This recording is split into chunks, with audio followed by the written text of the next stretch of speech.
live on the 250th anniversary of the United States Marines, and the day before Veterans Day, which I did get to celebrate today. I came right from that celebration. And that's why I'm dressed like that. That's why I'm dressed like this. And also in honor of the Marines in particular for today. And then we'll find something similar to this for tomorrow to honor all of our veterans, all of them. Right. Thank you for giving us our freedom. We do not take it for granted. We understand the price that has to be paid. Right. And now I want to show you, before I forget.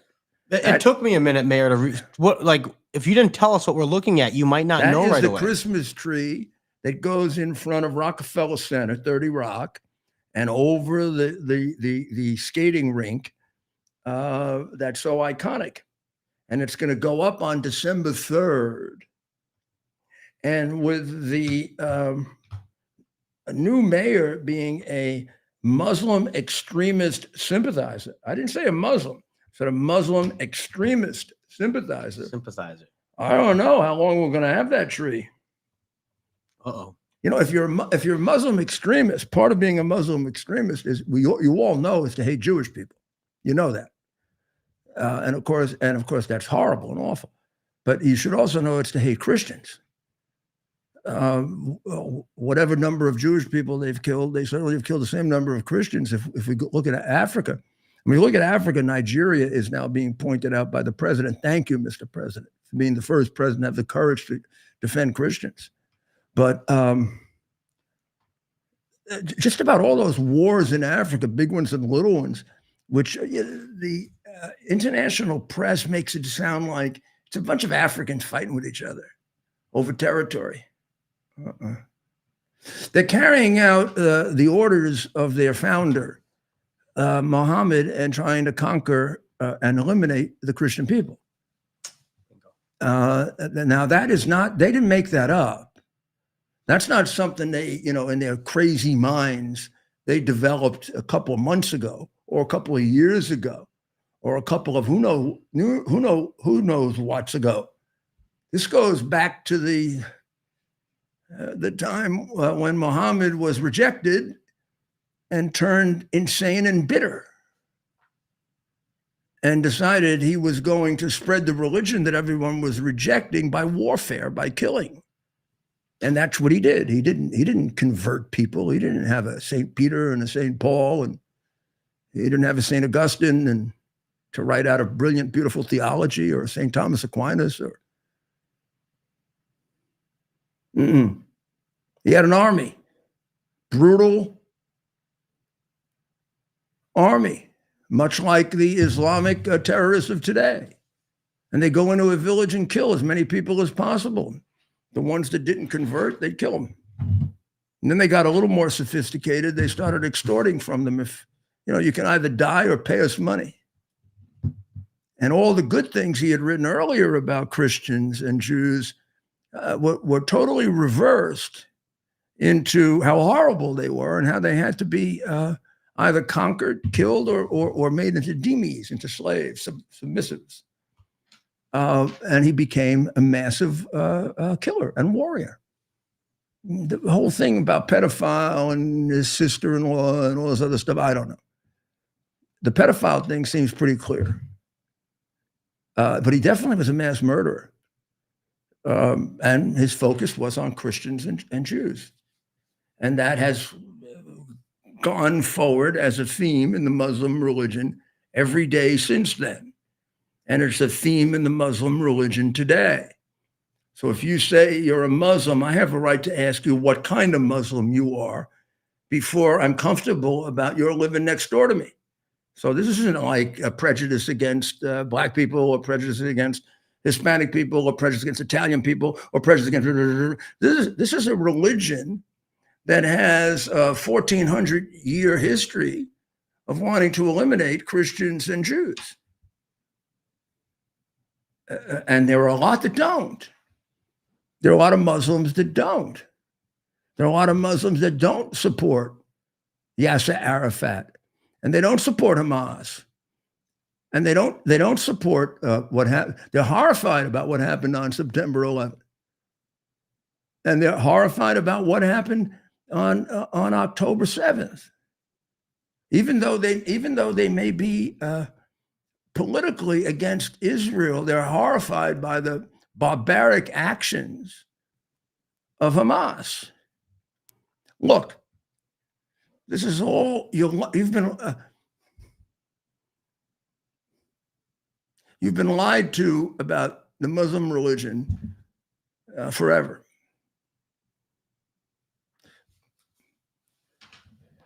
One of Hitler's strongest allies in the elimination of the Jewish people was the highest imam in Palestine.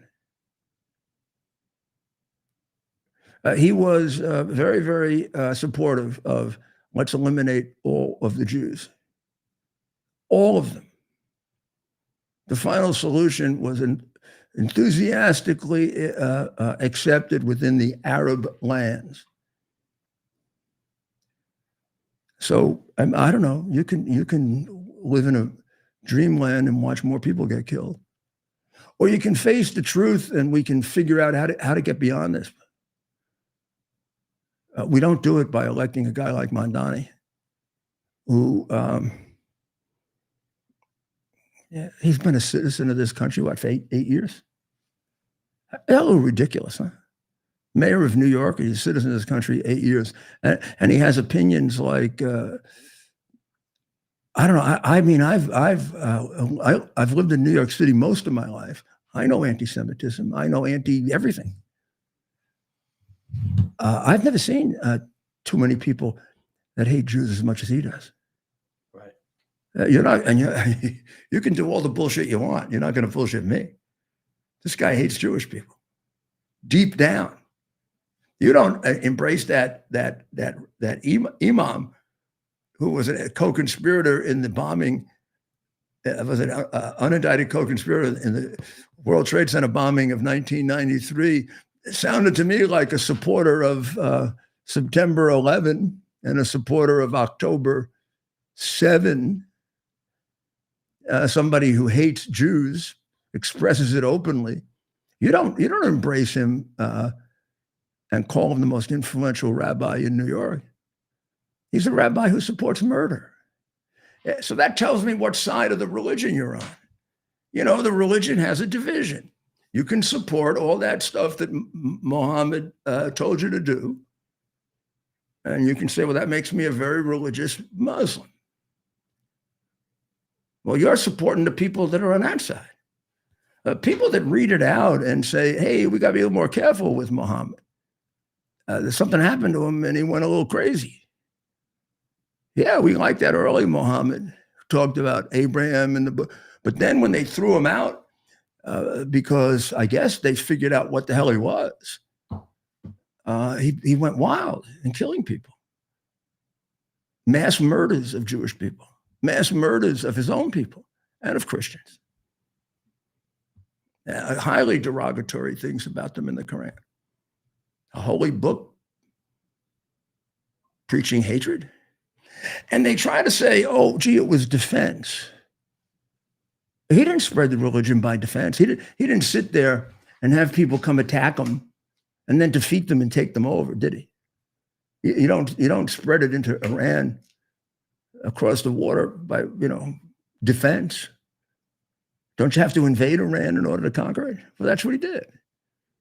Don't you have to invade the Israeli villages, the Jewish villages in order to conquer them? Well, they come to you and fight with you, and then you went in there, and this is all such garbage.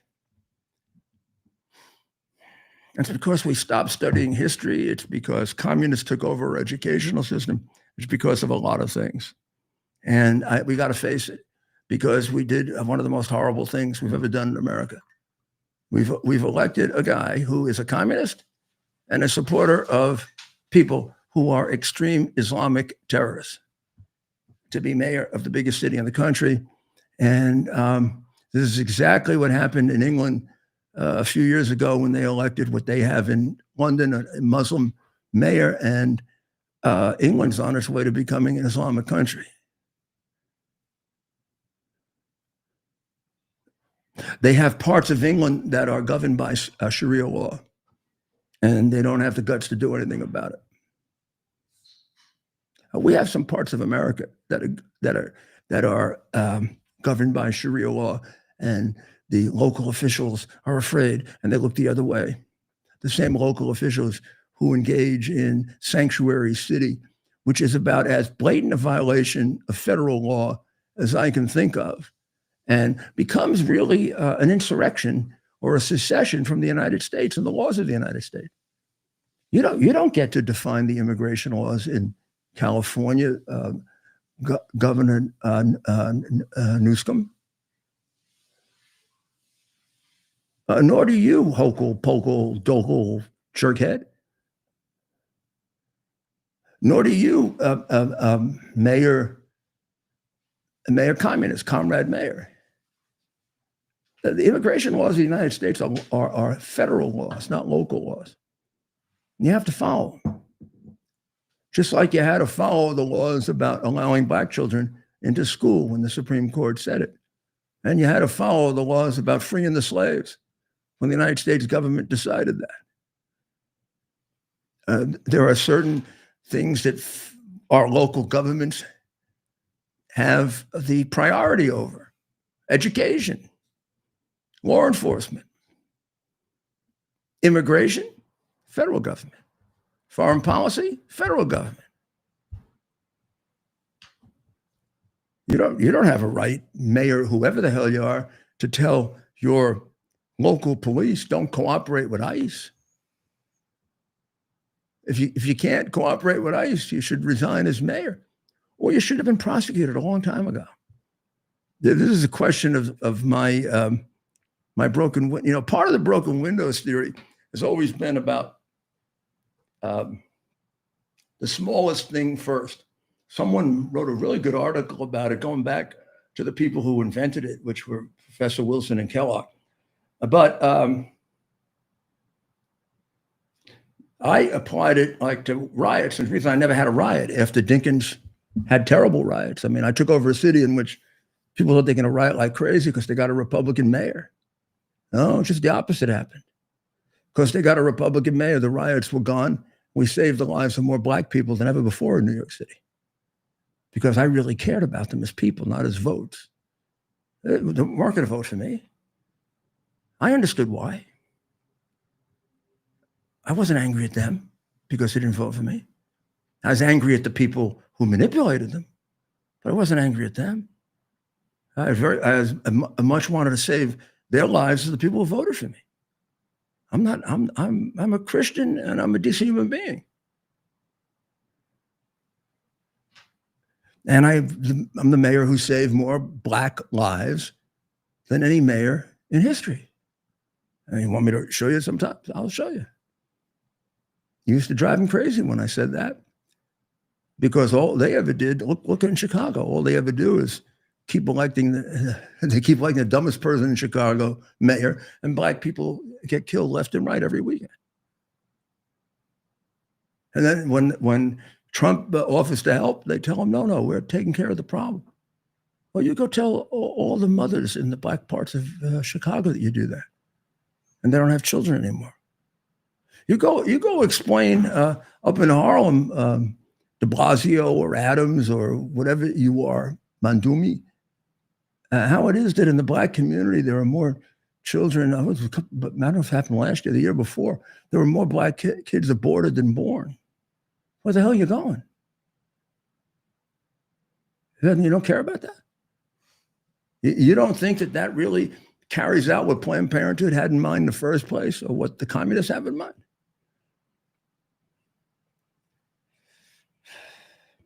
Too few people in politics love people.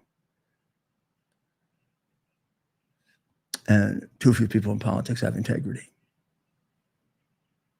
My father told me that. My father told me I should never go into politics. I should be a judge. Politicians are too crooked. I hope where he is now, he realizes that you can be an honest politician. This pardon just proves me right about maybe the 90th thing. Mm-hmm. You got to add it to the list. I don't know. I don't know what I need. What else I got to need to prove? Right. But they won't accept it or print it. But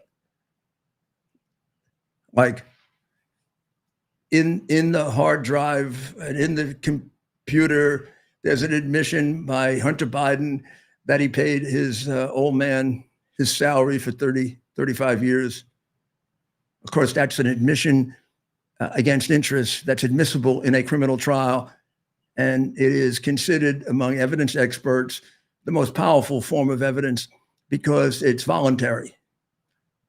Whereas a regular confession, confession to a cop is could be, of course, liberals would say this all the time, coerced.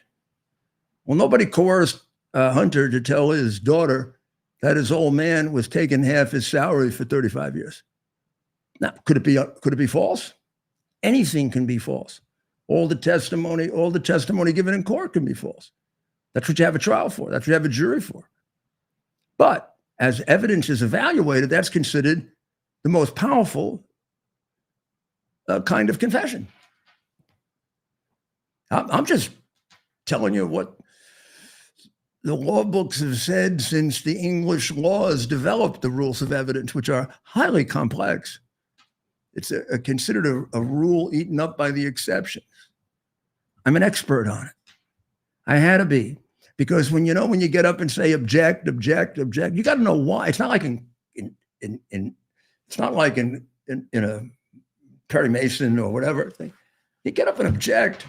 The judge may ask you why, and you go like this. Oh,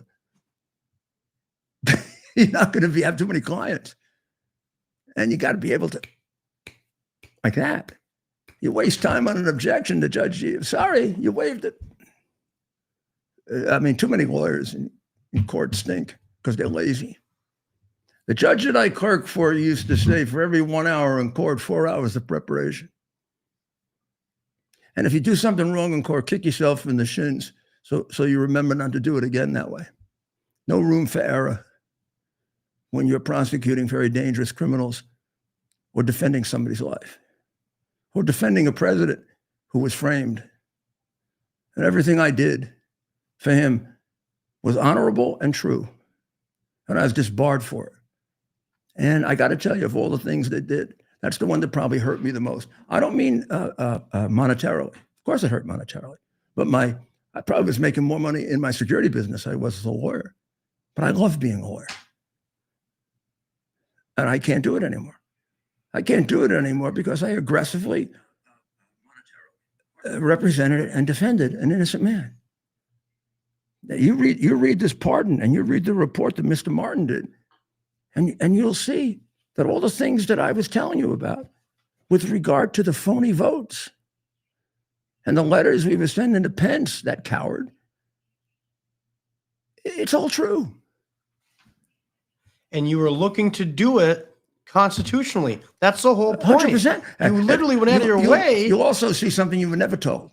The alternate electors were done 3 other times in American history. And Professor Eastman based what he did precisely on that. And they disbarred him. And we knew right when this started happening, how the media came out, and obviously the Democrats, and how much they were lying. I played a very small role on a big team led by Mayor Giuliani. You were in a good position because you could watch it and absorb it. Yeah. Even my son Andrew was partially involved and partially not involved. So I could absorb it. And sometimes now, when I have to go back, I'll go to him. And even when I was, you were with me when we were preparing for the Bar Association. Yeah. You helped me a lot. Yeah. You also found well, we got to make a bigger deal about that now. Wait a second. They completely, you remember the altered tape and the Nixon tape? Yeah. This is what they did to what they did to the tape. We got to bring that up. What they did to the tape of the vote counting in Georgia, they took out the most relevant. They took out the most relevant 45 minutes altogether. Maybe, yeah. Different tapes. And they did it in a very tricky way. I showed you once on my podcast how they did it. Yeah, we got to bring. We'll do it again. We got to go dig it out somewhere. But so I have it. If you're going through the tape, they have a counter at the bottom. The counter's going along just fine. Ted and I are looking at it to get ready for trial. We'll make a little note. All of a sudden, it kind of jumps to a new subject really quick. You say, "What's going on? There's something crazy here. I don't know." So I said to Ted, I don't know, I'm getting crazy here. I can't follow this thing. It seems like they're jumping ahead or something. But look at the numbers here. 175, 176, 77, 78, 79, 80, 81, 82. And Ted looks at it. He says, and then Ted notices. He moves it up a little. You moved up the frame a little. Right. And in the corner of the frame of each one of the cameras, and I guess they're set that way because these are security cameras from the State Farm Arena, not from the Republican Party or the Democratic Party or the crooked FBI, then crooked FBI. This is State Farm Arena, who didn't realize they had it until 10 or so days later. And then they gave it to us because they looked at it and said, this is as crooked as hell. So then you looked in the corner, and all you had you had to be very careful. It was just the two of us late at night. Remember? Yeah, we got these here. You had to stand there and you had to watch. The thing at the bottom went from 176 to 177. And up there went from 1059 to 1105. And now you're at 1105 and you missed. The last thing up there was 1059. Then it says 1105. So now 5 minutes was taken out. Right. Then you go through it and you go through it and you go through it. Now there were 4 different cameras. So when I say there was like 50 minutes out, it means in the 4 different cameras. And one camera didn't count. And it almost had nothing taken out. One camera had none. It was like in a part of the arena that had nothing to do with this. But all the other cameras counted. They left out. They left out the people being thrown out sufficiently. You see a little of it. Now, stupidly, they didn't clean it up completely. They still left behind 3 or 4 examples of cheating and examples of throwing people out. But when I confronted the state prosecutor with that, or the Bar Association prosecutor, he said he didn't know that. I said, well, he must have done this. He said, no. Ratzenberger sent it to us this way. So I don't know. It's between him and Ratzenberger. One of them belongs in jail. And when I brought it up to the judge who was overseeing my persecution, well, she was an appointed. She was a former judge, an appointed judge, so she was getting paid to do this by the Bar Association. She was a Democratic hack from Brooklyn, appointed by the Brooklyn Democratic leader to the court. And I obviously knew, now she was retired. Her whole living was doing these fixes, whatever they do, And she knew if she came out for me, they'd never hire her again in her life. Ever. That's the way it is in New York. I was told that in law school. It goes back to Boss Tweed. The Supreme Court of New York, the trial court, is controlled by the county leader of the Democratic Party in Manhattan, the Bronx, in Brooklyn, and in Queens. The county leader in Manhattan, for example, controlled the judges that framed Trump. Engelmoron was elected 3 times without an opponent. The other guy never even got elected. They just put him in, slipped him in. Controlled now by Keith Wright, who is a Democrat, whose father was probably one of the most notoriously warped judges in New York history, known as Let 'Em Loose Bruce. Oh, and that comes from a fellow Democrat called Ed Koch. Right. Ed Koch would tell you that he was probably the most dangerous judge in New York. He was, like we have so many now, he was the one that would let people go, and then they'd commit a crime. And then he'd let them go again, and let them go again. And the newspapers, or Koch, named him Let 'Em Loose Bruce. His son now runs the Democrat Party in Manhattan and is the person who put those 2 judges on that conducted trials that would be a credit to the Soviet Union.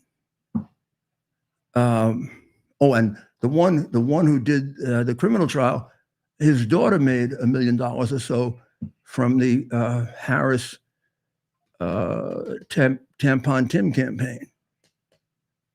That's okay. They're Democrats. They're allowed to take bribes. If they don't straighten out the court system in this city, we'll never be a city again, because now we've got a Muslim extremist sympathizer who's a communist as mayor, and the city's in bad shape anyway. And I don't know where the hell it's going to go. Where the hell it's going to go. The brainwashing that comes about here, and a lot of it is because of the media. We're cracking through it. We're cracking through it in a lot of parts of America.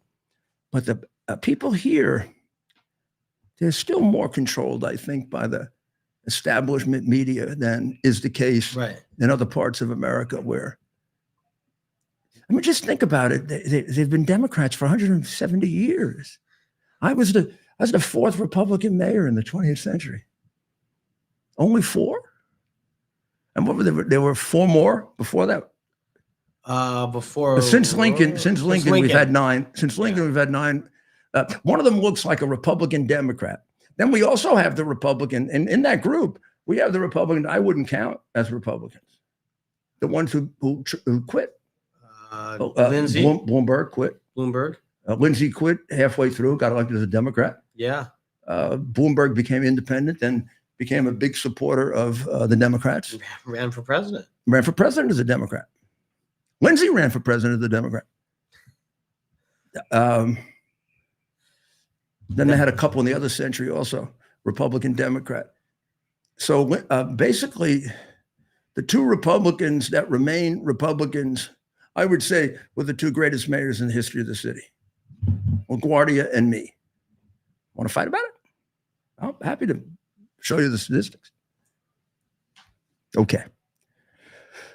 So I really suggest looking at this pardon thing, because as I look at it, I've only had a chance to read it twice. There are a lot of follow-ups here, and a lot of people can get sued, and a lot of people are going to do the suing. I mean, you've got this. This is from the Justice Department. These are conclusions of violations of civil rights, and I mean, I know mine really well, but I can see that there are plenty of others equal to or better than mine.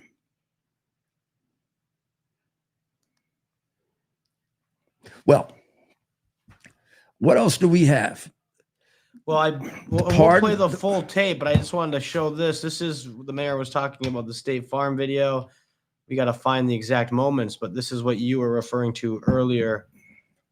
This is one of the edited videos that they used to take away your bar license in New York. And again, this is edited video. They have not explained why, how, when they took out portions of this The judge didn't pay no attention to it. She was more interested in her cell phone. So I just want to, and we'll try to find the specific points. That'll take a little bit more time, but we had. Well, most of it. I mean, I had the thing pretty much memorized. I have it written down too. Yeah. I'll tell you the two main things they take out. There were multiple times. They have four quadruple counting of ballots left that they didn't get out. They just snuck in under the wire. There are numerous ones like that have been taken out. Then they have the casing of the place to make sure nobody was there while they were doing their criminal acts. That's been removed, so you don't see it, because it's highly suspicious when you looked at it. And there are a couple where they don't show you how the people were ushered out, but it doesn't really matter, because they do show you that the gallery was empty, and it's illegal to count ballots unless it's open to the public. So no matter how they play around with it, or no matter how the crooked Democrats on the courts ignored it, that was just per se illegal. But what do they care in Georgia if it's illegal? I mean, look, Fannie the Hoe, who's the one who prosecuted us, in the middle of her testimony, when she was being questioned about who paid for the vacations, because one of the allegations of the prosecutors earlier was that she got her boyfriend, who never handled a criminal case in his life, to handle this most important criminal case, and got him paid over $1 million. and that he took her on all these fancy vacations and whatever. She claimed she paid for her part of it. So rightly, they'd like to see the receipts of her paying for it, right? Well, but she paid for it in cash. Well, this was a lot of money, 20,000, 30,000. And they said, well, how come you had that kind of cash? And she said, oh, when my campaign ended, I took a lot of that cash and used it. Whoa. Not even a reaction from the judge. Not even a from the audience. I don't know, a group of honest people that hear you say you took cash from your campaign would be a little concerned, wouldn't they? But this is Fulton County, Georgia. I don't know. She said, I bribed the judge. They probably said, oh, yeah, well, that happens all the time. And then the judge worked for her, and they're still hanging on to the case. They're still hanging on to the case. Georgia's still got the case. Nobody wants to prosecute it, but they still got the case. Same thing in Arizona, but Arizona's got a Democrat governor, if that's what you call it, and an attorney general that, she's still hanging on to her case. She's still prosecuting all these people. They didn't do anything wrong. All they did was follow the law. The alternate electors, this ignorant swine, charges as a crime when it's been done in prior elections. It tries to convince the American people this was some kind of fraud. First of all, I don't commit fraud. And neither does Professor Eastman. You do. Democrats live on it. Well,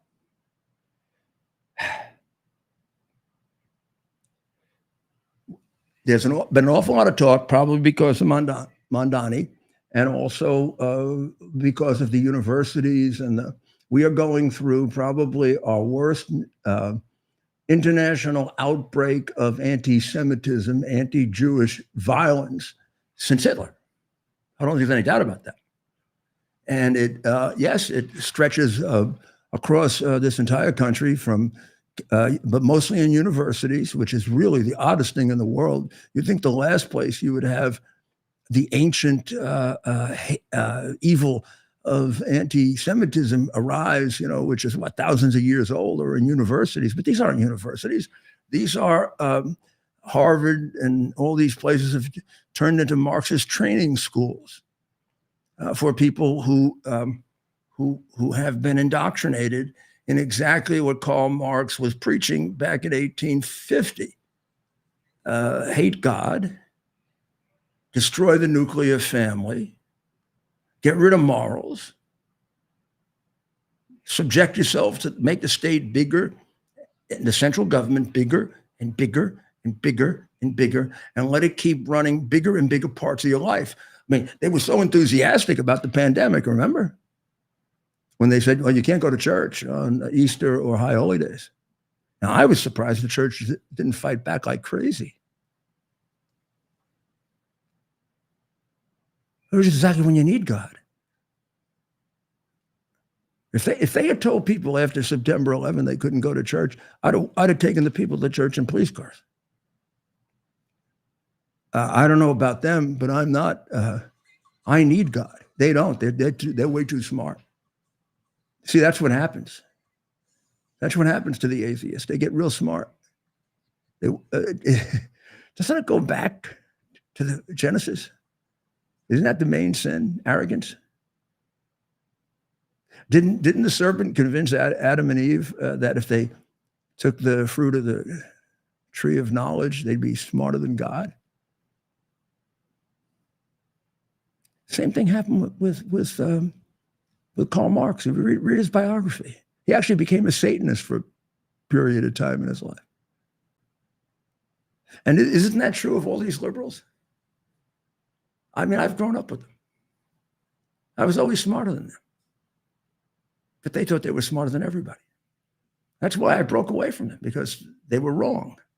And they didn't know how to analyze their way out of a paper bag, because they were influenced by Marxism, and because they are weak people who follow other people.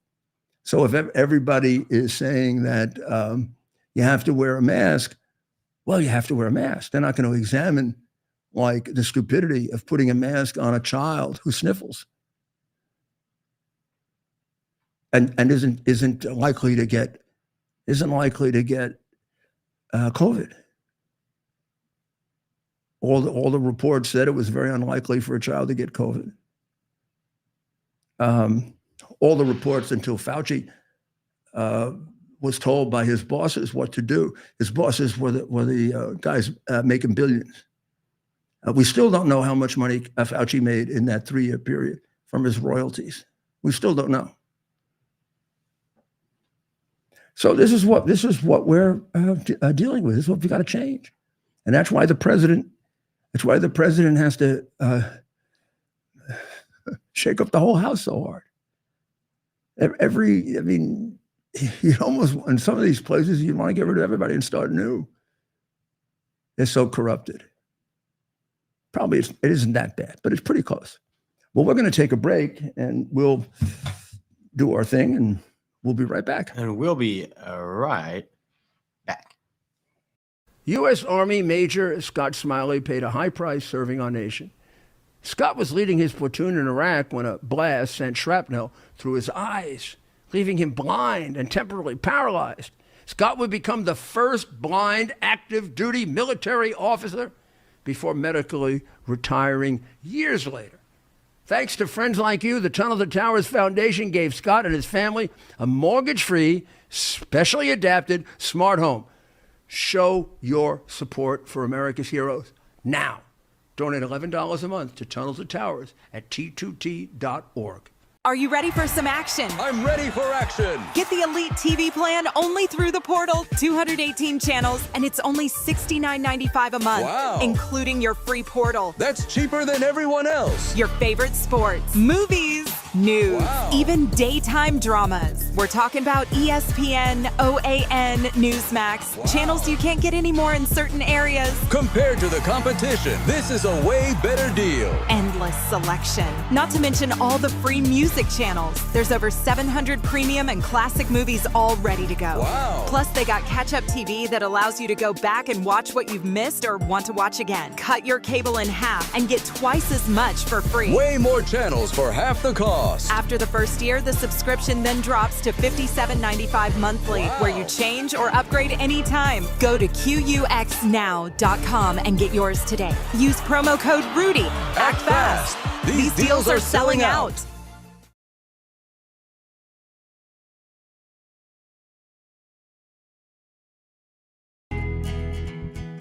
Here we are, pretty much at the beginning of the process here at this pristine, I call it a laboratory. It's not like a factory, it's like a hospital. This is the beginning of the process for roasting. Deep grain, very good quality. Most people don't use this quality. We deal with small farmers because they like to know who we're dealing with. They give us the highest quality, all organic, non-GMO. You should know all Arabica beans, no Robusto, all Arabica. They're going to go into the roaster and it'll get roasted for about 20 minutes or so.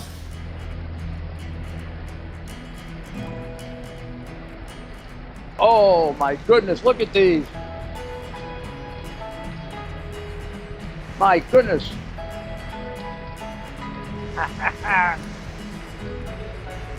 You're going to want to specially order these.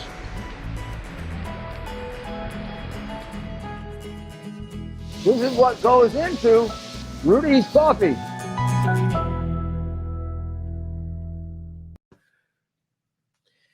Well, what's happening over in Nigeria hasn't. What's happening in Got no coverage. Nigeria is not confined to Nigeria. It's happening throughout various parts of Africa. And what it is Islamic terrorist groups, various organizations, different names, some independent, some connected to ISIS, some affiliated with each other, and some killing each other. But here's their main goal, and that is to wipe out Christianity in Africa. It's genocide. It's to wipe out Christianity in Nigeria, Sudan, Sudan was split in half in order to do that. North being Muslim and the South being Christian, and now the North isn't satisfied with that, and they're trying to do the best they can to wipe out the Christians in the South. This is going on all throughout. It's going on all throughout Africa. Now, today, the president met with the head of Syria. Made me really uncomfortable. I mean, the Syrians and the Israelis had to come in and protect him. The Syrian government either participated in or sat by while they wiped out vast numbers of Christians in the Alawite part of Syria. Right. So the excuse was they were killing people who supported Assad. Assad was an Alawite. That was the tribe. But the Christians happened to live in the same area.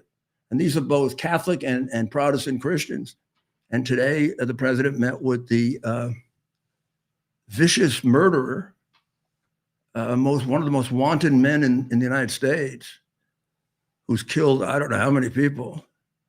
And he made himself really the president of Syria, and claims he's going to be a good boy. And so now he doesn't wear the stupid stuff and got himself in a suit, and you can show a picture of him. But I don't know, he's got an awful lot of blood coming off his hands. And a lot of that blood are Assad's people. A lot of that blood are Protestant ministers, Catholic priests.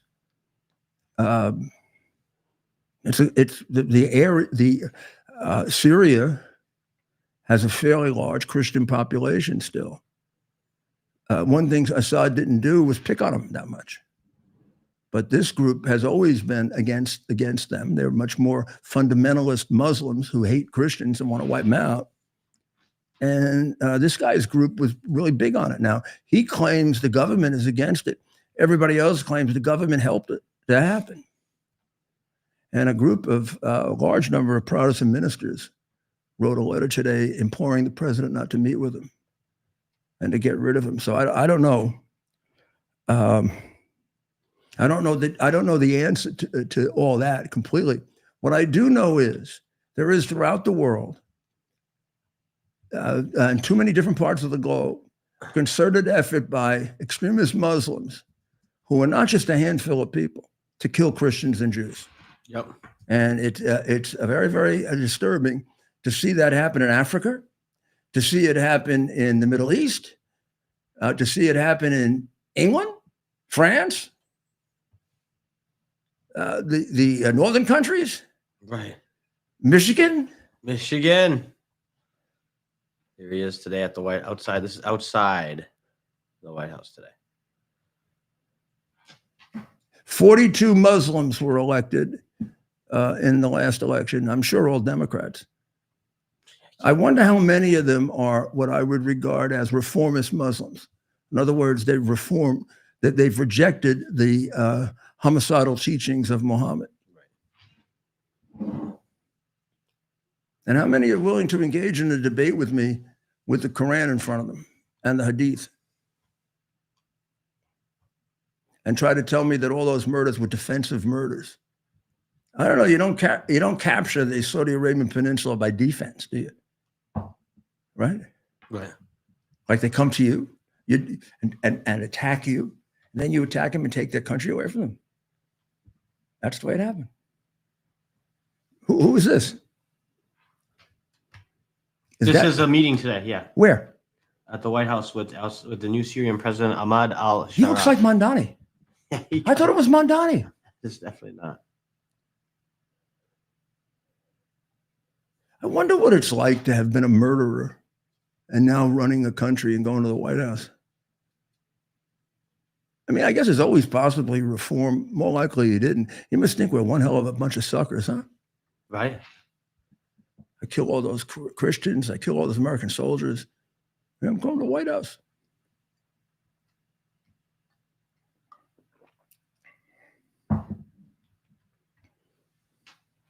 He looks like Mondani. I'm telling you.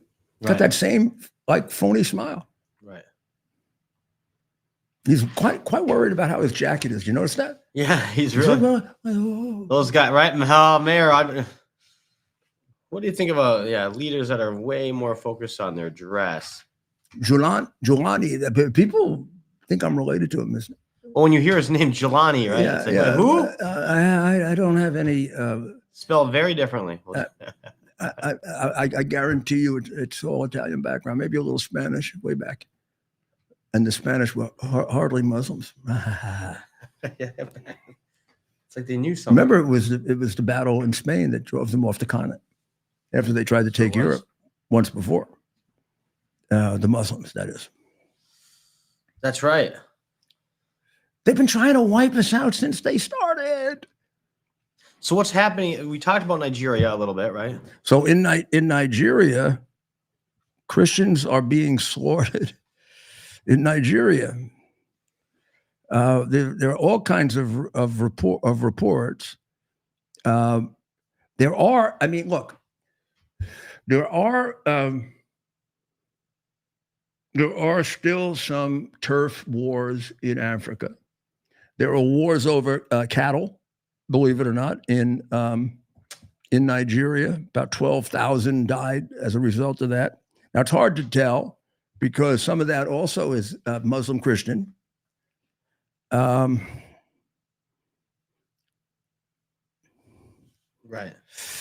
The Coalition of American Evangelicals and Influencers has been speaking out for a group of mostly Christian farmers battling with largely Muslim cattle herdsmen over dwindling resources. Now, this is a Wall Street Journal biased piece.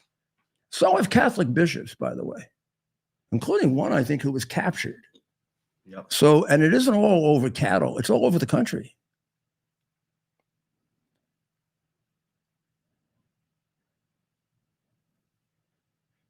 There are 100 million Christians, supposedly. The government likes to say they're over. These are killings over livestock. Except Boko Haram, the jihadist group, which was well known for the mass kidnapping and killing of school children.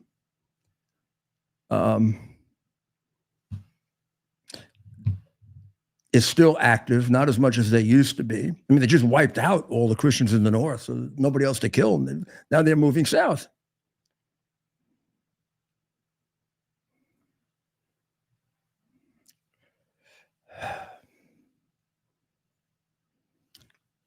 So they're asking the president to rethink a military intervention.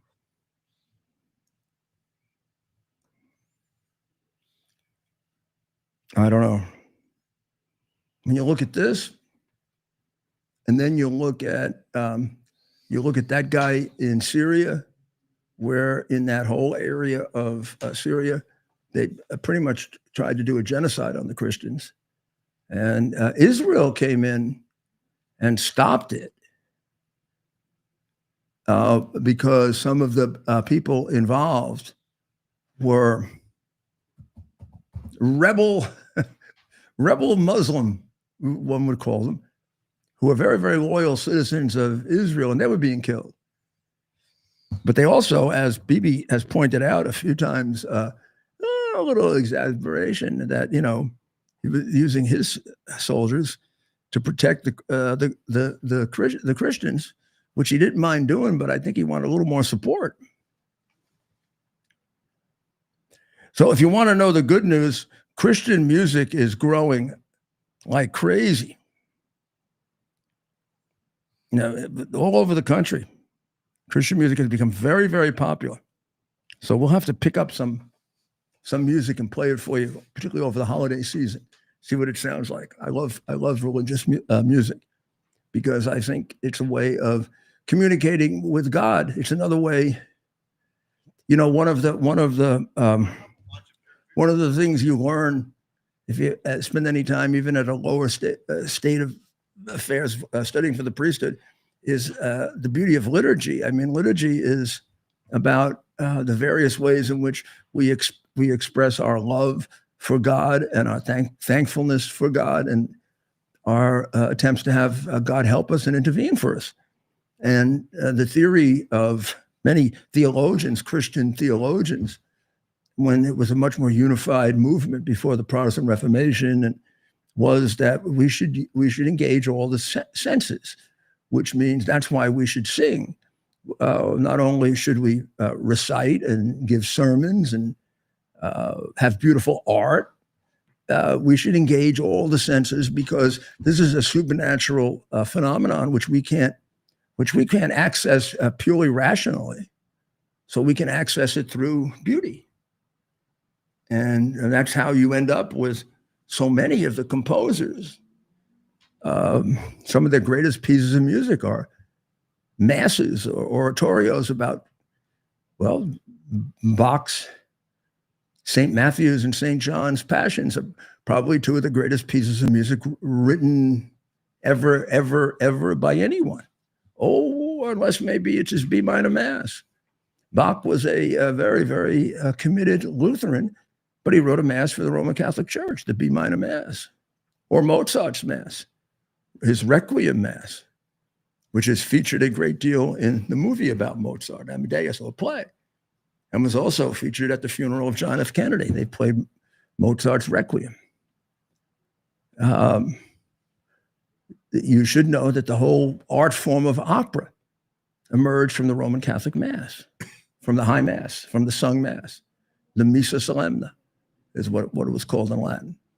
And from that, composers started to do little oratorios, and they started to do little dramatizations. And at first, you could only do it about religious subjects. And then you could do it about religious or classical subjects, like the Oedipus, or the various Greek dramas put to music, or about Greek kings or other kings. And then as opera became more popular, it started to go to more historical subjects. And then eventually to common people, regular people. Puccini being the one who really accomplished that. They called it verismo opera. The most famous one probably being Pagliacci, where the clown has to go on after finding out that his wife is having an affair with a local townsman, and he has to go out and perform as a clown and a comedian. And he sings Ridi Pagliacci, which means laugh Pagliacci, even though you're crying inside. Probably one of the greatest tenor pieces of music ever. But all this emerged from this incredible civilization that we have that they despise. They despise Western civilization. It's a complete antithesis of their entirely anti-human agenda. Ours is a completely human agenda. It's to value human life as precious gift from God. Theirs is to value only Muslims.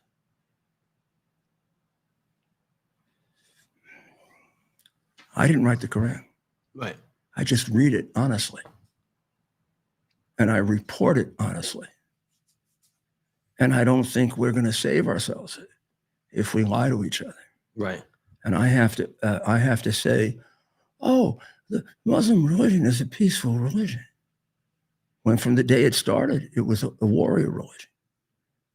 And the man who started it was a warrior. And pretty much to the point of insanity. So Mary Anastasia O'Grady, who writes for the Wall Street Journal and knows more about Latin America than anybody, is greatly concerned that the new president of Mexico is owned by the cartels, because she's trying in the worst way. She sees what Trump is doing in Venezuela, which is wiping out, trying to wipe out the flow of drugs from Venezuela to the United States, and at the same time, let's face it, to push out the ally of Russia, the ally of China, the ally of Cuba, the guy who's the head of the cartel, is dopey as a whatever, but rich as hell, and sent all these murderers to the United States. Maduro. I mean, he's got a third of a fleet outside of Caracas. Trump does. So meanwhile, the president, Scheinbaum in Mexico, is trying to convince him that he shouldn't, that it would be a violation of the integrity of Mexico if we just went into the area right around the border and wiped out all those damn cartels who were running our border instead of Biden. And she has an answer. She has an answer to her answer is not to engage them the way her predecessor did, Andres Manuel Lopez Obrador, who quickly gave in and appeased them. Yeah, so they completely owned Obrador. So she's decided that she's going to break free from them, and her answer is better intelligence gathering, an increased deployment of military resources, and a search for the root causes of the runaway violence. Of course, that search will end 200 years from now. For the root causes, I've gone through the root causes things, and people are sitting in an ivory tower doing root causes, and 100 people are being killed on the street. And by the time they get to the root causes, there'll be thousands of people killed on the street, and I just want to stop them.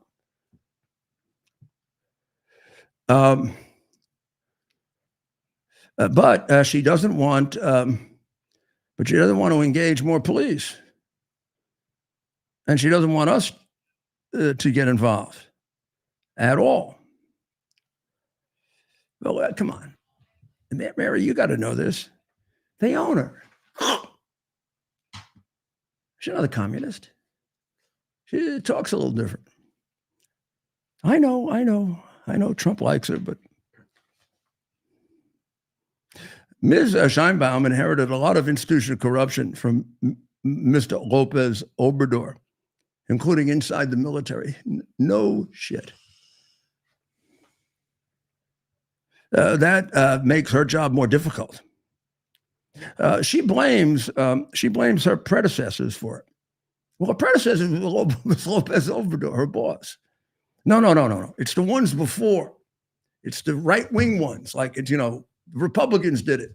Except they were in office between 2006 and 2012. They've had 24 years to fix it.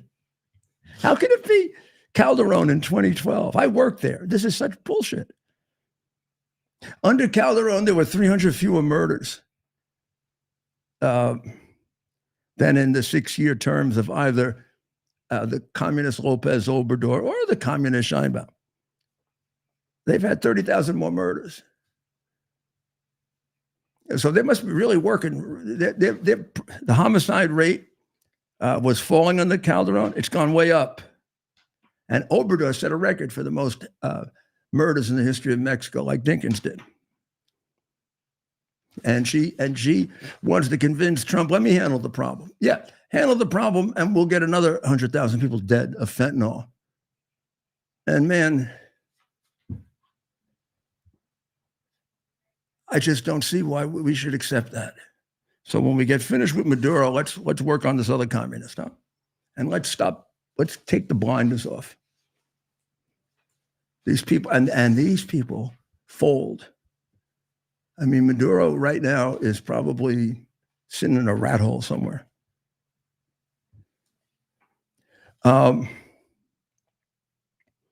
Did you see the information about the J6 pipe bomber, Ted? Yes, our own Kara had some. What do you make of it?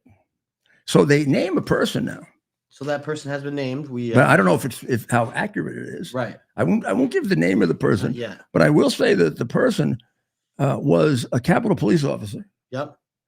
And then got rewarded by becoming an FBI CIA operative, which leads you more and more to the engineer January 6th. Right. I mean, I don't know. And this, what about insider trading? Pelosi, did she have anything to do with this? That where was Pelosi? Where that was day? Well, we do Pelosi's have her daughter? on yeah. Where was Pelosi's daughter? Well, she was filming her in the back of a limo, telling us that she did not call for the National Guard, if I remember correctly. Remember that one? But then she yelled at our Allison. Told her. She told us that. Shut told up. Allison to Did our shut up. Allison make her quit? Do you think? What? Did our Allison? I think did so. Our Allison I think get, a lot of convince her people to think quit? she quit because of this revelation of the J6 pipe bomber. Oh. I mean, they have pictures of this person. They couldn't have found this person earlier than now. They've had this for four. They've had this for Mayor. Ted. They've had these pictures for 4 years. They've had the stuff I gave them for 4 years. I gave him emails and Twitters that talked about 240 Antifa people being inside. This is several days later, being inside, helping to instigate things. Right. Never heard about that with the January 6th committee. Not once. I mean, I kept it. I don't know what they did with it. They probably burned it with all the other stuff they burned. With everything else. Yeah. That's If you watch this woman carefully, she signals when she goes past the Capitol Did they Hill. release the video? What? I'm gonna look for the video. They've released some of the video.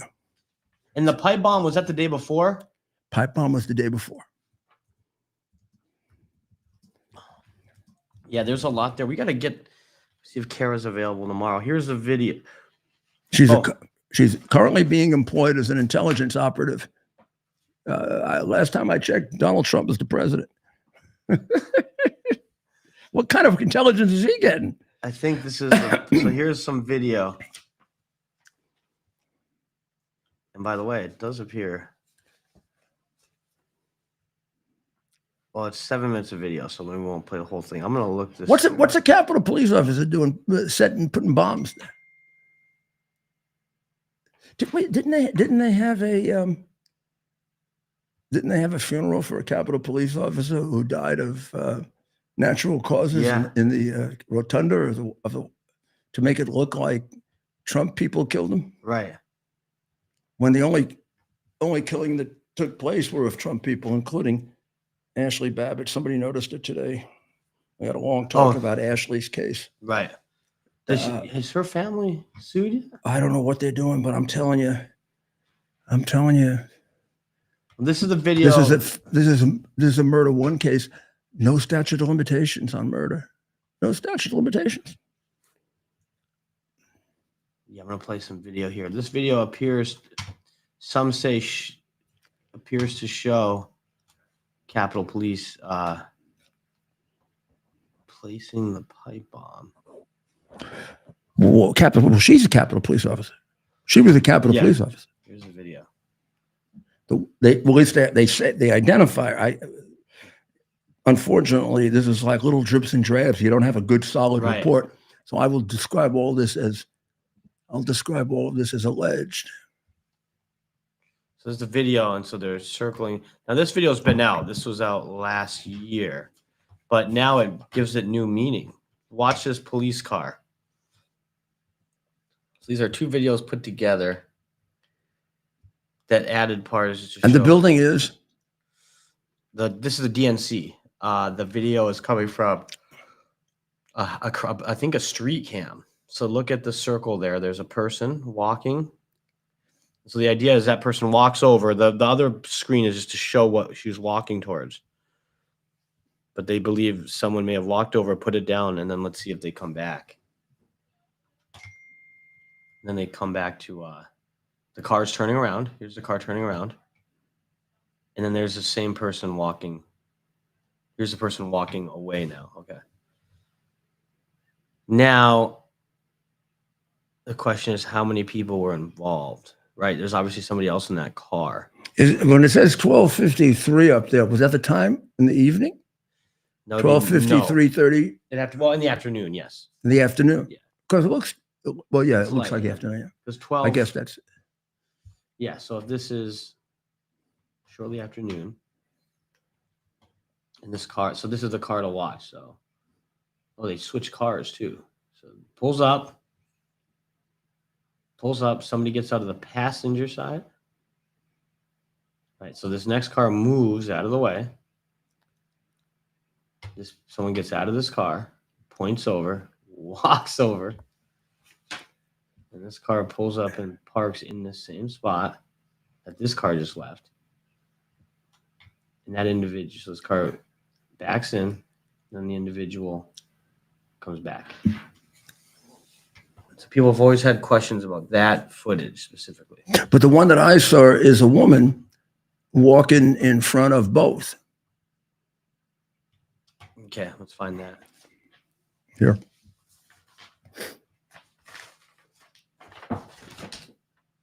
Oh, okay. Yeah.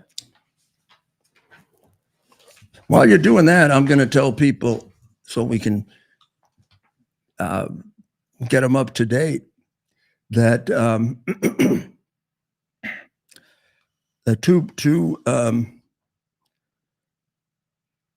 baseball players have been arrested. This is after the NBA scandal, and there are two pitchers.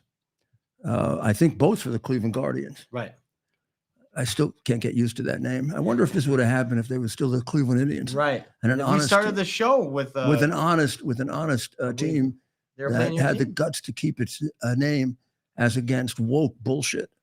So the Cleveland Guardian pitchers are Luis Ortiz and Emmanuel Class, and they were charged with fraud for manipulating their pitchers for the purposes of gambling. Pitchers. This is in the Southern District of New York. Claes and Ortiz are alleged that they agreed in advance with the gangsters, with the gamblers, to throw specific pitches, which would allow gamblers to place hundreds of fraudulent prop bets, which are based on specific events occurring during the sporting event. So on Thursday, I think we'll release our first podcast. Not to tie this in, but real quick, Mayor, this is just another issue you were right on. So when I first started working with you, I bet, I was never a lot, but $5 or $10 a weekend, right, on football games. And what did you didn't like tell me get off of there immediately, but you just let me know your background, your history. Don't gamble. Don't gamble. What happens when these sports leagues do this? And here we are, less than 3 years later, dealing with another scandal. I just have to make that point. Now back to the. If this is more widespread, they're going to ruin baseball the way. Basketball is useless. Yeah. The NBA is a useless red Chinese dominated organization. Mm-hmm. I mean, sometimes you get the sense that LeBron James is working for Xi Jinping. Mm-hmm. But now we've got two pitchers. This is outrageous what they did. It is. It sounds like it's outrageous. That's a good way to put it. The prosecutor said in the indictment that they wagered on whether certain class pitches would be balls or strikes. I'd never even heard of betting on balls or strikes. Yeah, that's relatively new. How do you pay attention to the game if you're betting on balls and strikes? I mean, balls and strikes happen like that. Ball one, strike one, ball two, strike two. But in the middle of it, you say the next one's going to be a strike? Yeah, I think it's before the game. Before the game? Well, how do you know how many? The guy could get up and hit a pop up and be out with no balls or strikes. Right. But I think the first pitch of the inning, right, is it going to be a ball or a strike?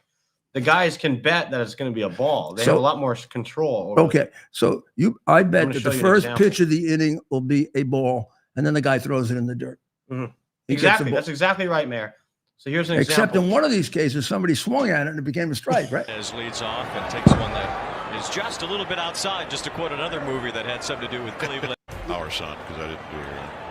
Pedro Paez leads off and takes one that is just a little bit outside, just to quote another movie that had something to do with Watch this pitch. So this is an example of a pitch that he. This is the first pitch of the game? Yep. Leads off and takes one look at that pitch, right? Just a little bit outside, just to quote another movie that had something to do with Cleveland. What did they say about it? Watch it. Pedro Paez leads off and takes one that is just a little bit outside. Now, here, this will be interesting to me. Right? He's not. No one's going to swing at that. Major league hitter's not going to swing at that. It's guaranteed the ball. Is just a little bit outside. It's so obvious. Do we have the one that the guy swung at? I'm going to find that one. Just So there's supposed to be a ball? Just to quote another movie that had some. How about this guy you're watching is a 3-time All-Star. He's 27 years old. According to the indictment, he did this often. This isn't like like pennies, like 5,000. I mean, and for him, to make sure that they were balls, he would throw them in the dirt. He received bribes and kickbacks.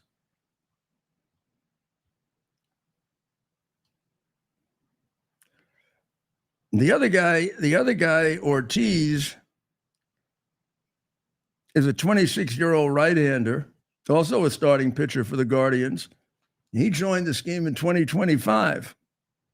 He worked with class, and he would throw prearranged balls instead of strikes on pitches in 2 games in exchange for money and kickbacks. Before a June 15 game this year, Ortiz agreed to throw a ball on a particular pitch in exchange for a $5,000 bribe for him and an additional $5,000 for class for arranging the rigged pitch. Another game on June 27 was also fixed, according to the indictment. Major League Baseball suspended Ortiz days later, and then class a couple of weeks after that. And it contacted federal law enforcement at the outset of the investigation. And they fully cooperated with it, which is fine. But they should have opposed gambling. Yeah. So here's a series of these pitches here. Look at these. Look at these balls. Where Daz Cameron is. I mean, come on. How long do you get to be a pitcher? I've always thought football would be tougher to rig because these guys aren't allowed to make mistakes like this very long, right? And they're benched. They're off the team. I guess these pitchers, if you're good enough, you're allowed to throw a couple wild pitches a game. I mean, these guys, right? I mean, there's. Oh, but that one is like completely obvious. That one a little bit low, but not obvious. This one here is obvious. Look at that. That's like a kid pitch. Also, somebody could get hurt with that. Those inside pitches. Look at those. Those inside pitches are dangerous. Do these catchers, are they in on it? Probably not. 2 outings ago. I start to question. It's a 1-run game here in the night. You love baseball, though. This is a tough one. Look at these pitches. What kind of control do these guys have? I mean, there are pitchers. First pitch. Other than what they're doing here, like we're watching them. I mean, they look like clowns doing this. But what? Can we look up? Let's look up the guy with the longer record is Class. He's at 3 All-Star games. Ortiz is just starting. Look up Class. All right, let's see. Let's see how many walks he gives up in the season. All right. How many strikeouts? His strikeout to walk ratio. The guy made the All-Star game, and that doesn't say when he started this. I think he started now, like 24, 25. I'd almost want to go back when he was an All-Star and see what his control was. But let me just see what he's got. Strikeout to walk stats. Just his stats. That's all I need is his stats. Yeah, and I'll look up Ortiz. His career, his career strikeout to walk ratio is 3.92. Well, how many strikeouts? How many walks? So he's got 3.9 strikeouts to every walk. Yes. 4-1. Yes. So his career and that's average. Yeah. He's not doesn't have great control. Let's see if we can bring these up. Yeah. So that's I wonder if he bought his way onto the All-Star team. Jeez. You start to wonder. But this doesn't portend well if you got these 2 guys for the Guardians doing it. Hopefully this also is this is a warning to others not to do it. I mean, now every time a pitcher throws a ball into the dirt, and especially if it's the first pitch of an inning, people are going to be asking questions. This might actually, hopefully, convince these guys it's not worth it. And I think what we were told, Craig Carton, we had Craig Carton on a couple weeks ago, and he's made this point. Sometimes these guys, you see a small bet, it's more of a problem than it's just a gambling addiction. Although in this case, it's tough to see it that way. These guys are we don't know. We don't know if it's a gambling addiction. Well, I guess it doesn't work. Or for they're them. just scumbags. Oh, excuse me. Oh, was that Sorry, a bad word? I take it back. That's a bad word. Yeah, cut it out or something. I mean, these guys are ruining the integrity of the game you love so much. Yeah. I think that's if they're found guilty. I don't know. These This guys is are absolute this. I'm scumbags. going to take a short break. Okay. And we'll come back and then we'll conclude. But I think this is worse than the steroid scandal, and I'll tell you why. We'll be right back. Here we are, pretty much at the beginning of the process here at this pristine, I call it a laboratory. It's not like a factory, it's like a hospital. This is the beginning of the process for roasting. Deep grain, very good quality. Most people don't use this quality. We deal with small farmers because they like to know who we're dealing with. They give us the highest quality, all organic, non-GMO. You should know all Arabica beans, no Robusto, all Arabica. They're going to go into the roaster, and it'll get roasted for about 20 minutes or so.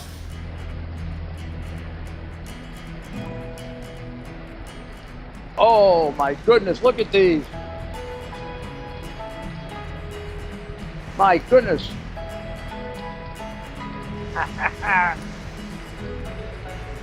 You're going to want to specially order these.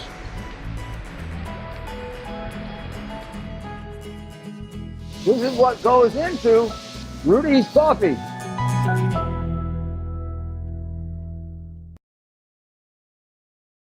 U.S. Army Major Scott Smiley paid a high price serving our nation.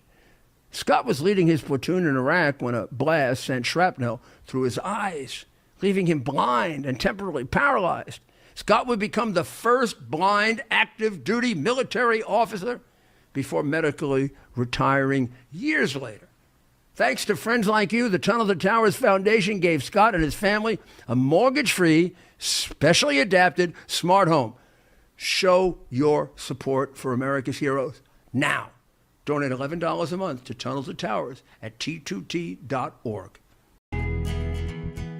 Here we are, pretty much at the beginning of the process here at this pristine, I call it a laboratory. It's not like a factory, it's like a hospital.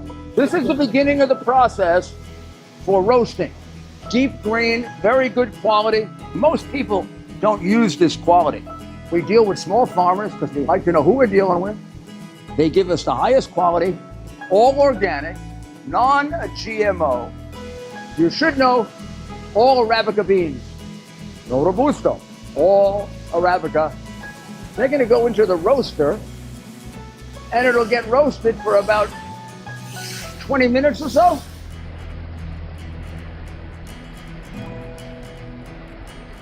Oh my goodness, look at these. My goodness.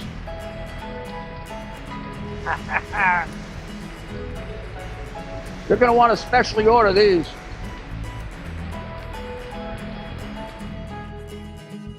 This is what goes into Rudy's coffee.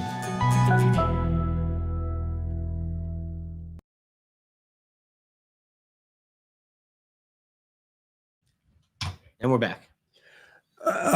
Welcome back to America's Mayor Live. I'm looking at Ortiz's stats. He's been in the league since 22. He got traded, unfortunately, for the poor Guardians. I hope the Guardians aren't involved in this. He got traded to them last year from the Pirates. He's never won more than 7 games. Has a reasonably good ERA for not playing with top teams. Oh, the Indians are a good team.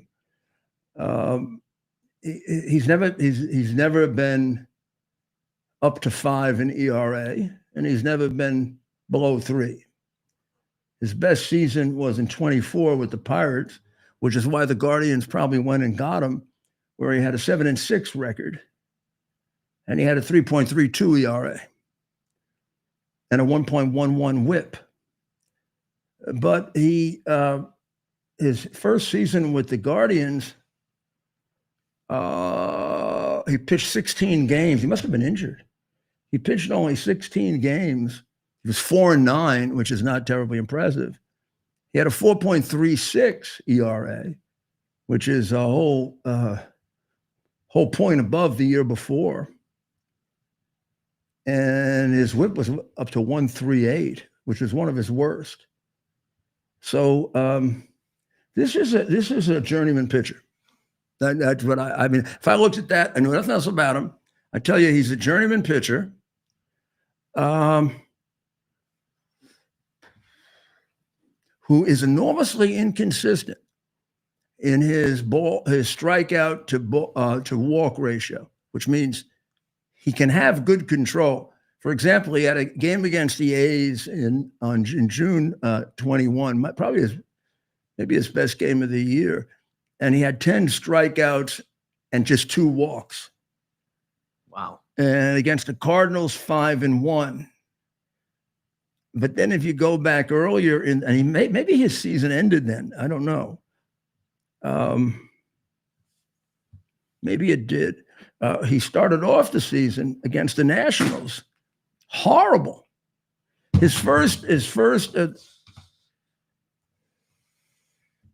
Well, no, not really. No. He was 3-4. In other words, 4 strikeouts, 3 walks, 9 strikeouts, 2 walks, 7 strikeouts, 2 walks. Now that's a pitcher with pretty good control, 9-2, 7-2. But then he pitches against the Tigers and he's 3-5, 3 strikeouts and 5 walks. That doesn't happen. Pitchers either have control or they don't. Right. Control pitchers, when they get into trouble, get hit a lot. Right. But they don't walk people a lot. Control pitchers stay around the plate, which means when you get to me, you get to them by hitting them. Yeah. Right. I mean, you take a guy like I always use, of course, Rivera, right? Because he was such a great pitcher. Yeah. I mean, if Mariano Rivera hit you, he hit you on purpose. Yeah.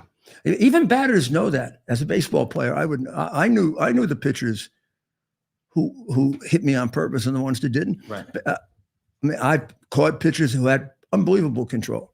To get them to hit somebody was like almost impossible because it was almost impossible for them to be out of the strike zone. So when you see a pitcher like that hit somebody, the manager told him to do it. Yeah. Or he said, I'm going to do it. But when you see a guy that's wild that hits people, it's hard to, some guys are just wild. Right. This guy's not wild. He has too many strikeouts. And he's not that good a pitcher, but he's got a lot of strikeouts, which means he gets hit a lot. I mean, he hits people? He gives up hits. I'm telling you, he's got a lot of games here. Only had 1 game in the year where he had more walks than strikes. 1 game against the Reds on May 18th. Somebody should look at that game. Mm-hmm. He had, against the Tigers. He had 5 walks and 3 strikeouts. Rest of the year, 3-4, 2-9, 2-7, 2-5, 3-7, 1-5, 5-5, 2-10, and 1-5. So his you take the Tiger game out, this guy's he's a control pitcher, which means he's not throwing the ball in the dirt like that. Right. More than once a season, twice a season, at the most, if ever. I mean, there are pitchers I've watched their entire career. I've never seen him throw a pitch like that. Right. And then there are pitchers who do. And sometimes sometimes the pitcher does that to scare you, but not that kind of pitch. Now we have Emmanuel Class. Now he's been in the league longer, right? He's been an all-star. His overall record, I don't know. I don't get. This guy never played for good teams. I'll tell you why. This may be why he's selling himself. I don't know. He's got a 21-26 lifetime record. Okay. He's been on the All-Star team, right? You know what his ERA is lifetime? Try to guess.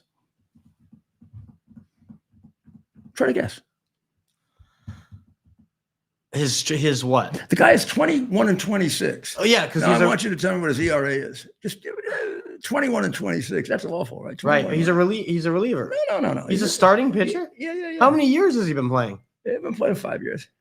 That's He's- all. he's- That's his record after 5 years. He He's got a started high ERA. 48 He started 48 games last year. He started 74 games in What? 24.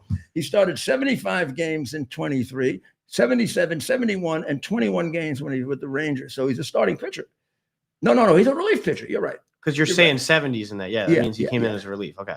So But he's his gotta be ERA, he's got a high ERA. What is it? 188. Oh, How? because he's a good pitcher.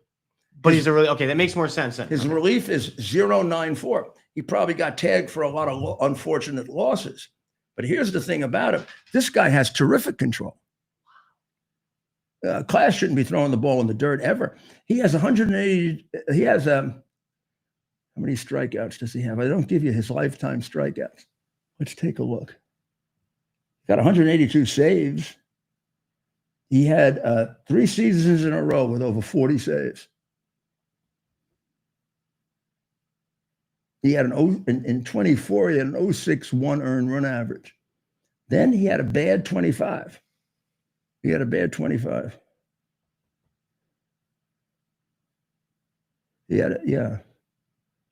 was a bad 25.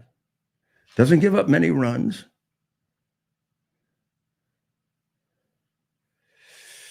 Doesn't walk anybody. I'm looking at I don't know if I'm looking at the whole season or not, but I don't. 47 strikeouts and 12 walks. This guy doesn't walk anybody, Right. which means he's around the plate all the time. And let's face it, you don't become an all-star closer walking people. You got to have control to be a relief pitcher. Right. You're not going to be a relief pitcher for 1, 2, 3, 4, 5, 6, 7, 8, 9, 10, and not have control, which means he knows what he's doing. Who was the first one that we saw throwing it in the dirt, Ted? That was Ortiz. That was Ortiz. Yeah. Well, Ortiz is a starter, but Class is the better pitcher. Yeah. By the records. He's a better pitcher if you just go by records. Yeah. Wow. If you go by records. If we just go by records, he's the better. Yeah, he's the better of the two pitchers.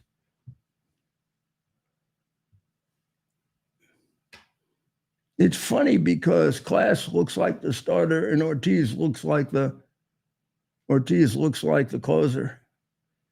Ortiz is a bigger guy, but this is Emmanuel Class. There he is, right there.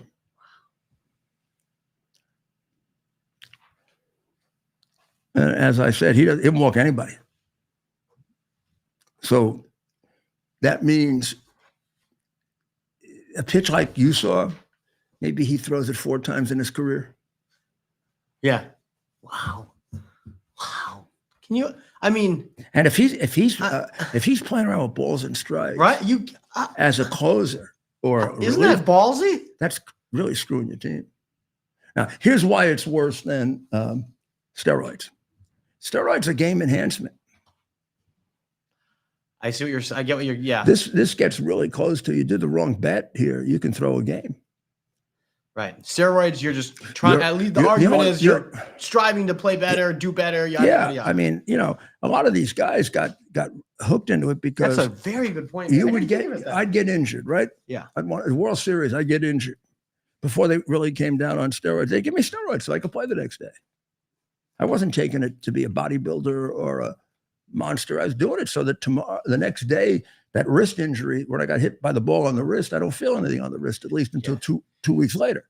Right. And there's steroids was used in baseball for years. Not quite when I was in baseball, but shortly thereafter. Are you also suggesting there's somewhat of a moral, maybe not moral, but there's some sort of argument that makes it different if you're simply trying to give your team, your fans a winning edge? But, I mean, here's a great moral question, right? Right. It's the World Series. Score 0-0. I steal second base. Umpire says safe. I know I'm out. Umpire says safe. They do the replay. Replay says safe. I know I'm out. I saw the guy hit me before. Yeah. Do I report it? Okay, I want to take the moral question. Maybe not moral, the right thing. Aren't I concealing the truth? But the umpire has a job to do. The rules are the umpire. Yeah. Well, I wouldn't. You can't because your team. Well, my team. I'd never play again. Yeah. Yeah. Nobody would trust me. Yeah. I mean, I'm not there to make umpires any better. Yeah. And then your team's gonna be like, wait, are you working for the other side? Or how about this? That's a tough one. If your team is exhausted, you got 2 more plays left to win the game. If you can throw a touchdown pass, you're going to win, but your quarterback needs a little time. You catch a pass, the clock is running, you get hit really hard. They even call a penalty. Do you claim you're injured? What does he get a timeout? You get a timeout. Oh, you're right. Yes, because you caught the pass. Yes. If you're allowed, if it's within the rules, yes, you go down. But let's say you have it's not even an injury. You just get hit. Yeah. You get hit. You didn't make the first down, so the clock's not going to stop. You're if the rules allow it's 2nd and 15. Yeah, inching close to field goal range, you can tie the game or win the game. Quarterback throws it to you, but you've done like 5 plays in a row to get there. Your quarterback is exhausted. Your line is like going. You get hit hard, really hard, but you're a tough guy. You're not even hurt, but you can claim it easily. If you can claim it and the rules would then allow for the stoppage, I guess you do it for the team. You need the time, right? You need to stop the clock. That's completely lying, right? But if it's allowed, it's you yourself know you're lying, then you're lying. So you're lying for your team. I'm not approving it. I'm just saying that's different than straight up. I bet against. I bet against my team, and I I deliberately throw an interception. That reminds me of Pete Rose, because you made a good point about Pete Rose. I used to argue, well, Mayer, he only bet on his team to win, right? And you made a good point, right? Well, what about the games he didn't bet on? Yeah. Doesn't that make those a bet against his team? No, I mean, you just can't get involved in this. I mean, you can't. Yeah. This is, and I think this is another place where you're right to tie it into the rest of the show. You got this is another situation. This makes the podcast, our first podcast, really important with Michael Francisi, and we'll do one with an athlete too, because I did a few with an athlete, shorter interviews. But I'm going to tell you why. Michael will convince you that gambling addiction possibly is more powerful than alcohol, and maybe not as dangerous as drugs, but as difficult to break. Right.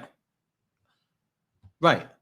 And he said that, and so we were talking about I was insanely against. I mean, to the point of like, what are we doing?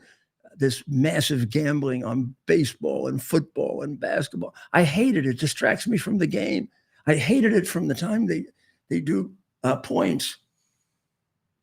Like I'd be at the Garden, even back in the 70s, and the Knicks would be winning by 2-3 points, and everybody's right, because the Knicks are picked by 8. All of a sudden, the Knicks get to 9 points. The whole place gets up with a standing ovation. We're going to win the game anyway. Yeah. I do not like point spreads.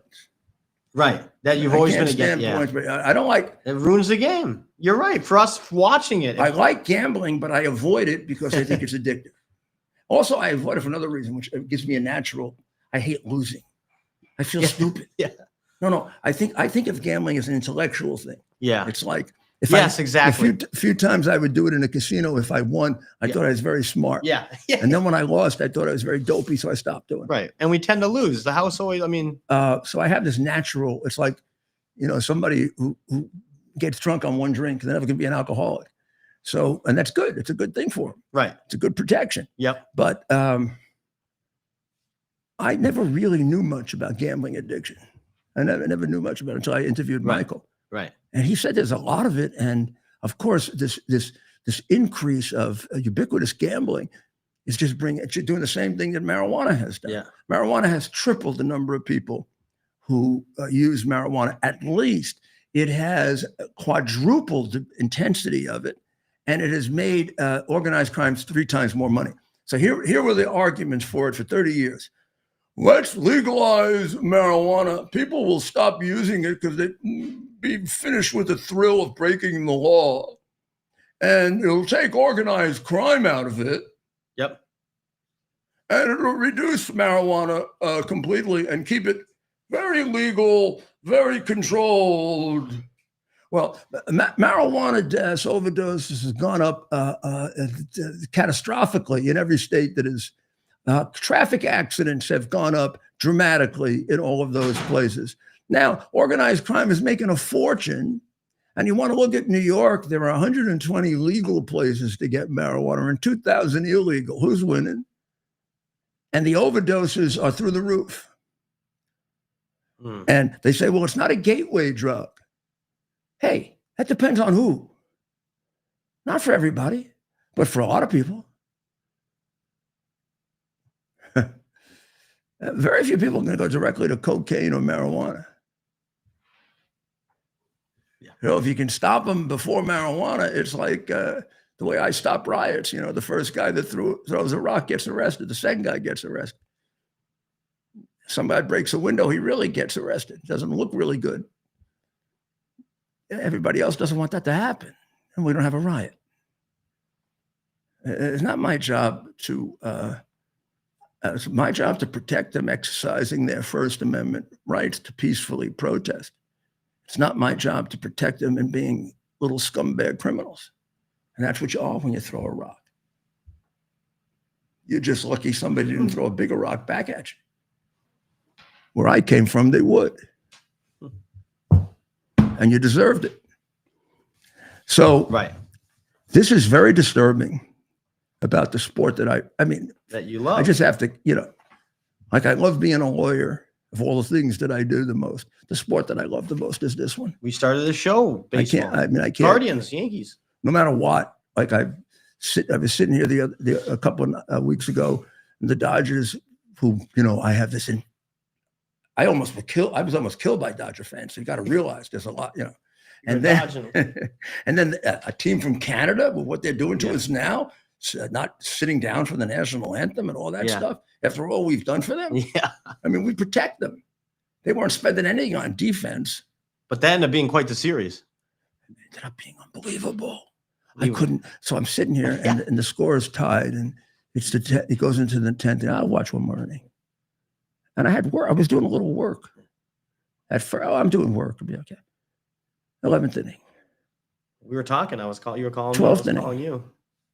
I put the work aside. 14. Will you stop trying to hit home runs? Yeah. They all get up. That's what they were doing, huh? But there's a reason for that. The reason is that, particularly with those teams have very deep pitching. Yep. I mean, they get. You could tell, yeah. A lot of teams, you get into the 13th, 14th inning, and they're going to bring in a guy who, you know, just got out of the little league. Yeah. You can first pitches go out of the ballpark. Yeah. These guys had like 95-mile-an-hour pitchers up their backsides. Yeah. You against a really good pitcher who's really on, it's really hard to produce 2 hits or 3. Right. You're lucky to get 1, and that's why they go for home runs. It's not so stupid. It's looking at the odds of how you win in overtime, and then it depends a little in extra innings, and it also depends a little on the pitching staff. So if they were facing, let's say, a weaker pitching staff that was more vulnerable to giving up a lot of hits, both the Dodgers and the Blue Jays would have played it differently. But you also had, the other thing about that was you had 2 very smart managers, really smart managers. There wasn't much dopey about that game. Yeah. And the Dodger outfielders, how many guys did they throw out at the plate? I think 3 in extra innings. Yeah. What arms? Wow. And you say, why did the Blue Jays go home? Because the odds are with you that something will go wrong. Right. You got to get that 1-run lead. I mean, particularly since it's very hard to get hits. Now you got a guy coming around from second base. He's on second base. The ball's in the outfield. There is a great arm in the outfield, but there's 2 outs. You leave him on third base, and the odds are the pitcher's going to get the guy out. So you bring him home, and you hope that the ball gets thrown wildly, the catcher drops the ball. A lot of things go wrong from the time a ball gets thrown to the time a ball didn't go wrong for the Dodgers. Nor did the Blue Jays do anything wrong. I mean, the Blue Jays won the series, but for. Right. But for this play, that play, this play, that play. I mean, you could go back and drive yourself nuts over it. Well, we'll be back tomorrow. I am no different today than I was yesterday when I wasn't pardoned. I am enormously grateful to the president, however, because it does, I don't know. I think the fear was that if the fascists ever get back in power, they're going to go after all these people again. I don't know. So go after me again. I'll go fight you back. But I'm glad for a lot of these people who maybe don't have the resources and you know, weren't even as involved in it as I mean, I was his lawyer and Eastman was his lawyer, and we're big boys, and they're big boys too, but this isn't their profession, or I don't know what I'm saying. But what I'm saying is it was very unfair to pick on all those people. Look, the Bidens wanted to pick on me because if it weren't for me, nobody would know what slime they are. You'd have no idea of all the money they took from countries. You have no idea that there's plenty more money stuck somewhere in Ukraine that Zelensky knows about. I'm convinced of that. I can tell you why. I'm more than convinced of it. And I'm the guy who brought it all out. I wanted to destroy me. The big case with all the money was brought by Hunter Biden's partner for free to try to destroy me. Yeah. It can be good in history that I was the guy who helped to destroy the worst president in American history, right? That's right. I discovered the most crooked president in American history. Bingo. I'm proud of that. So I don't know. So I got to take a little shit for it. But the president is a mensch, as they say in Yiddish, which is a great language, great words in Yiddish.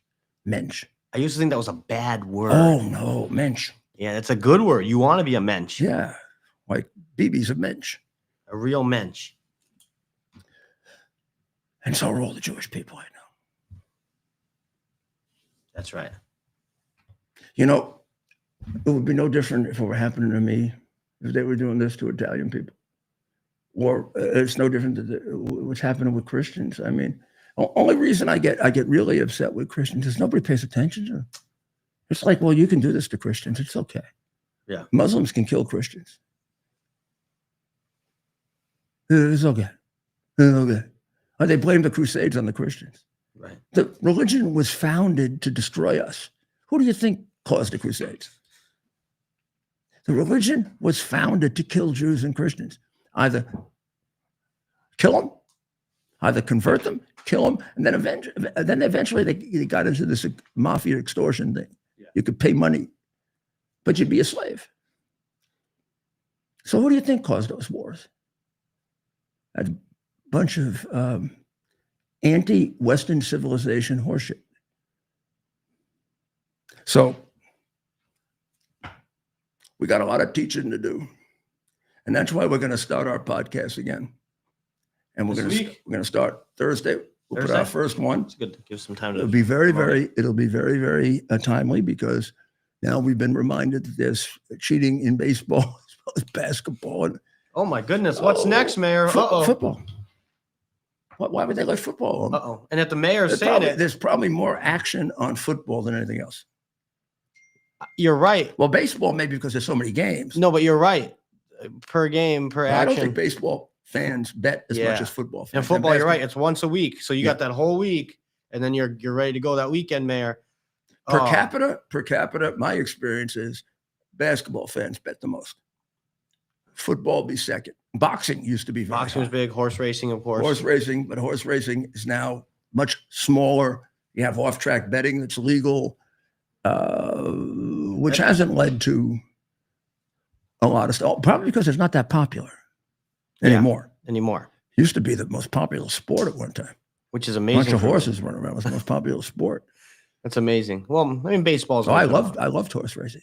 I used to go photograph. I'm a horse fan once a year. Oh, Kentucky Derby. Yeah, I watched that though. I like them all. But let's pray for the people of Israel. Let's pray for the Jewish people. My goodness. Let's pray for the Christians that are under attack. And let's pray for the people of Ukraine. Let's pray for the people of Iran. And let's pray for us, the United States, so we come together. And for our president, who's doing way beyond what anybody ever thought he could do. God bless him and keep him healthy and safe. So we'll see you tomorrow night at 7 on Lindell and at 8 over here at X. Veterans Day. And tomorrow will be Veterans Day. And then we'll have the big podcast coming out. So you better subscribe on X and get ready for it. Right. And then we'll have one a week. And who knows, we may expand. We're going to see how much you like it. Okay. The whole idea is to go into more depth. God bless America. It's our purpose to bring to bear the principle of common sense and rational discussion to the issues of our day. America was created at a time of great turmoil, tremendous disagreements, anger, hatred. It was a book written in 1776 that guided much of the discipline of thinking that brought to us the discovery of our freedoms, of our God-given freedoms. It was Thomas Paine's Common Sense, written in 1776, one of the first American bestsellers, in which Thomas Paine explained, by rational principles, the reason why these small colonies felt the necessity to separate from the Kingdom of Great Britain and the King of England. He explained their inherent desire for liberty, for freedom, freedom of religion, freedom of speech, the ability to select the people who govern them. And he explained it in ways that were understandable to all the people, not just the elite. Because the desire for freedom is universal. The desire for freedom adheres in the human mind, and it is part of the human soul. This is exactly the time we should consult our history. Look at what we've done in the past and see if we can't use it to help us now. We understand that our founders created the greatest country in the history of the world, the greatest democracy, the freest country, a country that has taken more people out of poverty than any country ever. All of us are so fortunate to be Americans. But a great deal of the reason for America's constant ability to self-improve is because we're able to reason, we're able to talk, we're able to analyze. We are able to apply our God-given common sense. So let's do it.